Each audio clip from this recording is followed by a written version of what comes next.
I'm not going to take too long today. I'm excited on the floor that we're going to actually have a solution to a problem that we've been trying to fix for a while on the CRNA versus anesthesiologist issue, which doesn't seem like that big to the average Oklahoman, but I've been dealing with that since 2011. So Senator Racino showed real leadership on this. He put the sides together and said, you need to come up with an agreement and you all need to be on the same side, and got it done. Delivered me a letter last week with signatures from all the people around the table. I just want to give Senator Racino credit. He did what we do out here a lot, sides that don't like to talk, getting them in the same room and coming up with a compromise. And I think that the bill you'll see on the floor hopefully will sell through because it's been worked on for years, but Senator Racino deserves a lot of credit getting it to the finish line.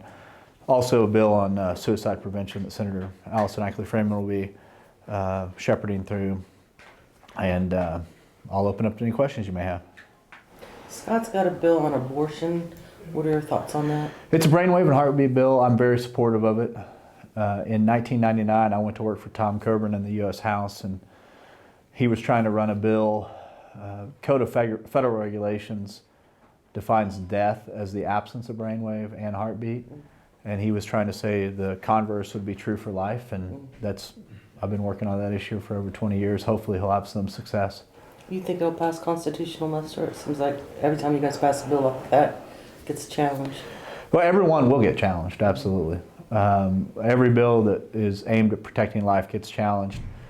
This is different than anything that's been challenged in court thus far because it has the brainwave component. The heartbeat standing alone hasn't fared too well in different circuit courts. Mm-hmm.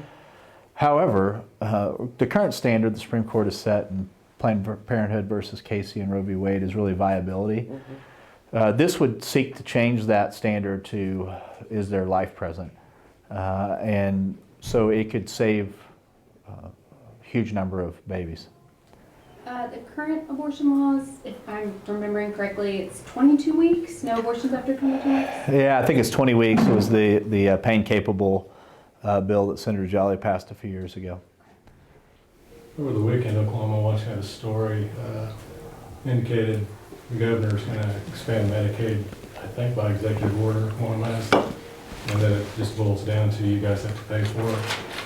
How are you going to pay for it? So 802, the state question would pass it without any funding. Mm-hmm. The governor has tried to work with Seema Verna and the Trump administration on some flexibility. Although I'm not a expand Medicaid champion, I do believe that we should try to retain as much flexibility as the state of Oklahoma. Applaud the governor's efforts. We're looking at that. We haven't come to a final conclusion. We worked throughout the weekend with the governor's stit and with our House counterparts on trying to find some answers there. The story indicated that it would just be straight expansion July 1st, and then maybe after the fact you think about something else. I don't believe that's accurate.